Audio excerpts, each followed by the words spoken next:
2012? E se não for verdade, o que será de nós? Deixa eu lhe dizer uma outra coisa que envolve a ideia de 2012. Segundo os cientistas, o Sol experimenta ciclos regulares de tempestades magnéticas intensas. Difícil de entender isso, né?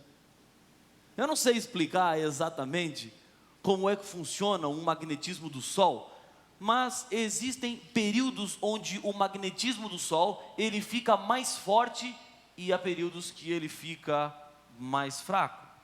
Entre esses períodos fortes, dizem os cientistas, acontecem alguns anos de calmaria. Esses ciclos solares, eles são observados exatamente desde 1610.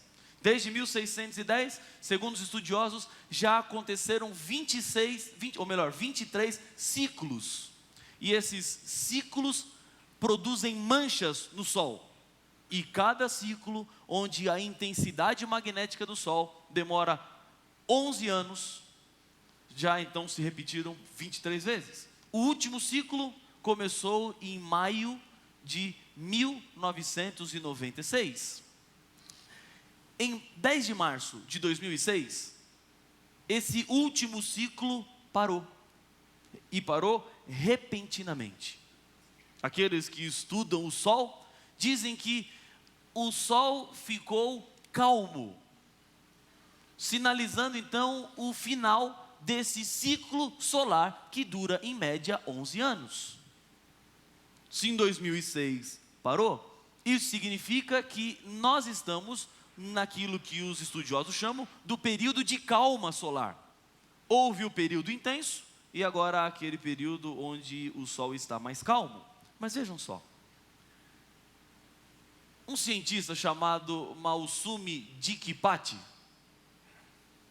que é um estudioso do Sol, ele diz que o próximo ciclo de mancha solar, já foram 23, esse próximo vai ser o 24º, esse próximo ciclo será de 30 a 50% mais forte do que o anterior. Ou seja, o magnetismo do Sol será 30 ou 50% mais forte do que o outro ciclo. Isso faz com que algumas pessoas fiquem com medo. Por exemplo, outro estudioso, entendido das manchas solares, ele diz assim: as manchas solares criadas no ciclo anterior se amplificarão e reaparecerão como grandes manchas solares. E o que tudo isso quer dizer? Segundo o Dikkipati, com base no ciclo de 1986 a 1996, a data projetada para a máxima solar é, adivinha que ano? 2012. Coincidindo com os cálculos maias do alinhamento galáctico do Sol. Vejam, a teoria de 2012, ela por si só, não é só a ideia do calendário maia. A partir do calendário maia, foi-se procurando diversos argumentos que pudessem respaldar a data de 2012. E agora, a ideia do magnetismo do Sol, que fará com que a temperatura do Sol alcance níveis incontroláveis. E em 2012, a vida humana do planeta ficaria comprometida. Há alguns anos atrás, foi lançado um filme, melhor, o ano passado. O nome original do filme é Knowing, mas na tradução para o português ficou como Presságio. É uma história que se passa 50 anos atrás. Em uma escola, os professores lançam um desafio para um aluno que desse uma ideia que pudesse comemorar o aniversário da escola. E uma garotinha chamada Lucinda dá uma ideia. A ideia de construir uma cápsula do tempo. E o que seria essa cápsula do tempo? Os alunos deveriam escrever, desenhar como eles achavam que o mundo seria 50 anos depois. Esses desenhos seriam colocados em uma cápsula, fechada a cápsula, e depois de 50 anos, essa cápsula seria aberta e os desenhos seriam entregues às crianças de 50 anos depois. Lucinda, a garota que dá a ideia, ela, no seu desenho do futuro, escreve números que aparentemente são números desconexos. São vários números. A professora, quando recolhe, acha estranho, porque no papel dela, na frente e atrás, só tinham números. Mas o papel é dobrado, coloca-se no envelope, lacra-se o envelope e o envelope vai para a cápsula do tempo. A garota Lucinda diz que aqueles números foram ditados por vozes que ela ouve, mas não vê quem são as pessoas que falam com ela. 50 anos depois, a cápsula então é aberta. E esse papel vai parar nas mãos de um garoto. E esse garoto é filho de um professor de astrofísica, que na trama é interpretado por Nicolas Cage. O menino recebe o papel e fica frustrado com o papel que ele recebe. Porque todas as crianças recebem os desenhos de crianças de 50 anos atrás e ele recebe um papel cheio de número. O pai leva para casa o papel e o filho vai dormir e à noite o pai olha para aquele papel e acha estranho. Uma criança faz um desenho desse como ela imagina seu futuro. E aí ele descobre que entre aqueles números, na verdade, aquela garotinha, 50 anos atrás, fez uma predição de todas as catástrofes, acidentes e tragédias.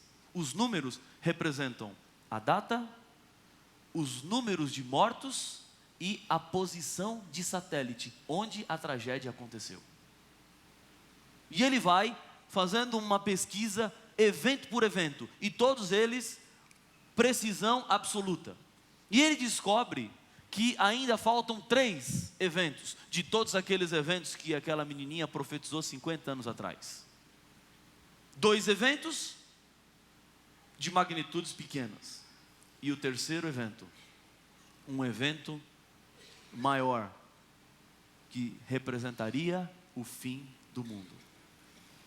Uma catástrofe universal, onde a vida humana seria extinta. A trama vai se desenvolvendo no sentido de que aqueles homens invisíveis que falavam com Lucinda são os homens invisíveis que agora começam a falar com o filho dele. E ao mesmo tempo que falam com o filho dele, começam a falar com a neta daquela garotinha que escreveu, a neta de Lucinda, uma garotinha que chama Abby. Nicolas Cage, o ator, o professor, quando descobre que aquele papel tinha uma mensagem, vai atrás de quem foi aquela garotinha e descobre que a garotinha já estava morta. Estava só sua filha e sua neta. Mas a trama caminha até ao ápice, quando aqueles seres que falam com os dois, com a garota e com o garoto, na verdade são seres extraterrestres que sabem da destruição do planeta, mas eles querem preservar a raça humana. Eles sequestram aquelas 2 crianças, levam em uma nave, a Terra é destruída, a grande catástrofe predita por Lucinda nos seus números mágicos acontece. A Terra termina. A vida humana acaba. Não há nenhum lugar onde as pessoas possam sobreviver. E ao final, aqueles seres extraterrestres que levam aquelas 2 crianças, os colocam agora em uma nova terra, perfeita. E a cena final se dá quando aquelas 2 crianças correm em direção a uma árvore. E o letreiro sobe. E termina o filme. Já contei o fim.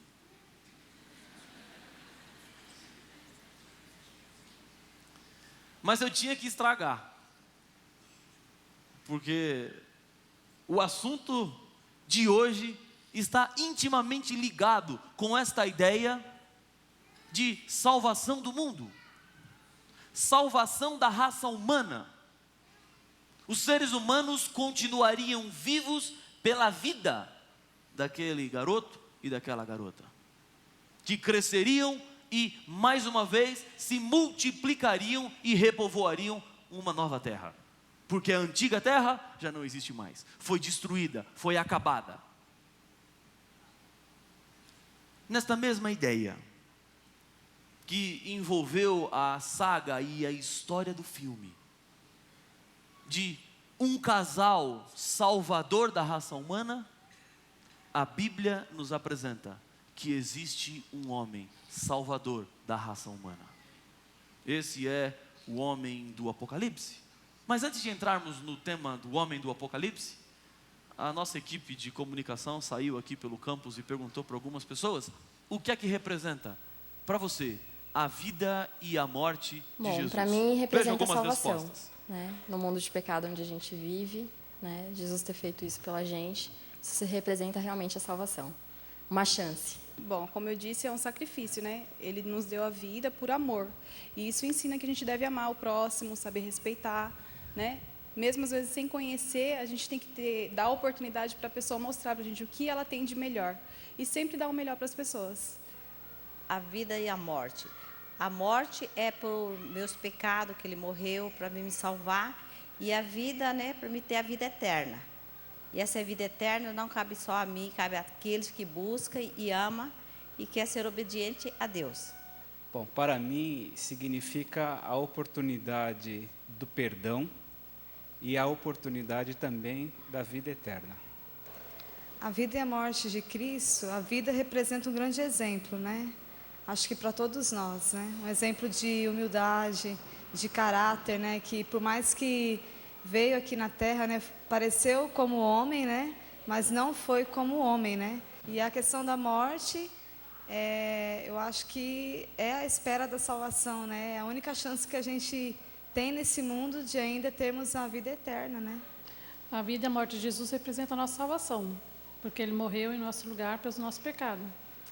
Eu acredito que a vida de Jesus, quando Ele veio neste mundo, é para dar o maior exemplo que, embora sejamos pecadores, seres humanos, nós podemos resistir ao pecado se nós confiarmos totalmente em Jesus. E ao morrer na cruz por nós, Ele nos deu a chance da salvação.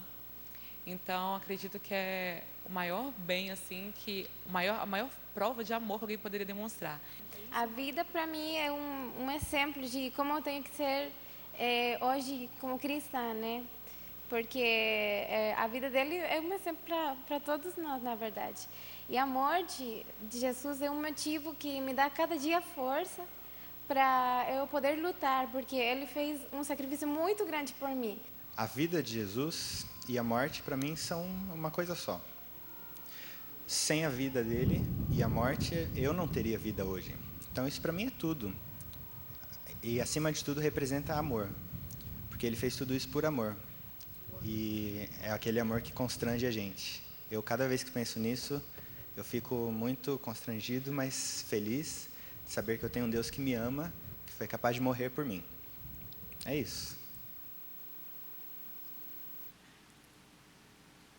Por que Jesus teve que morrer por mim? O que os meus pecados têm a ver com isso? O que realmente motivou Deus um dia tornar-se homem? Virou entre nós um termo comum. Jesus morreu para nos salvar. E o que significa isso? O que é Jesus morrer para me salvar? O que é que representa isso?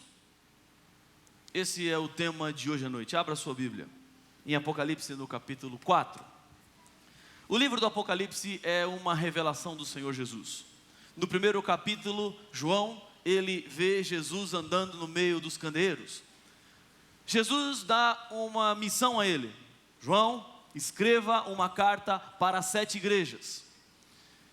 As 7 cartas estão no capítulo 2 e no capítulo 3 do livro do Apocalipse. No capítulo 4 e no capítulo 5, estamos falando da mesma visão que João teve. Uma visão que ele tem do trono de Deus. O foco está no capítulo 5, mas vamos começar no capítulo 4. Diz aqui João: depois destas coisas, depois de ter recebido as mensagens das 7 igrejas, olhei, e eis não somente uma porta aberta no céu. Vejam, a porta está aberta. Parece um detalhe simples, mas não é um detalhe simples. Parece algo comum, mas não é algo comum. Quando João olha o lugar onde Deus está e vê a porta aberta, isso significa que Deus está presente, preocupado e interessado com a vida dos seres humanos. Nas coisas pequenas ou nos detalhes maiores, Deus se importa e se preocupa com você. Nós podemos ter uma tendência natural e humana e pensarmos que Deus não está preocupado comigo. Deus está preocupado com Barack Obama. Deus está preocupado com o FMI. Deus está preocupado com as reuniões da ONU. Deus está preocupado com as decisões das nações. Errado. Deus não está apenas preocupado com essas grandes decisões, mas Deus está preocupado com pequenas decisões que envolvem a sua vida. Você é o objeto do amor de Deus, e pelo fato da porta estar aberta, significa que Deus está hoje olhando por você. Ele sabe o seu nome, sabe onde você mora e vai além. Segundo declarações do próprio Senhor Jesus, Ele sabe até quantos fios de cabelo você tem na cabeça. Você não sabe quantos fios tem, mas Ele sabe quantos tem. Você não sabe nem quantos fios caíram da sua cabeça hoje, e Ele sabe. De alguns caíram mais e de outros caíram menos. E Deus sabe tudo isso. São os pormenores de sua vida. Essa porta aberta me mostra um Deus que não está distante como um telespectador da sua vida aqui na terra, mas um Deus que está próximo, perto. Isso significa a porta aberta. E para João, ver a porta aberta significava muito.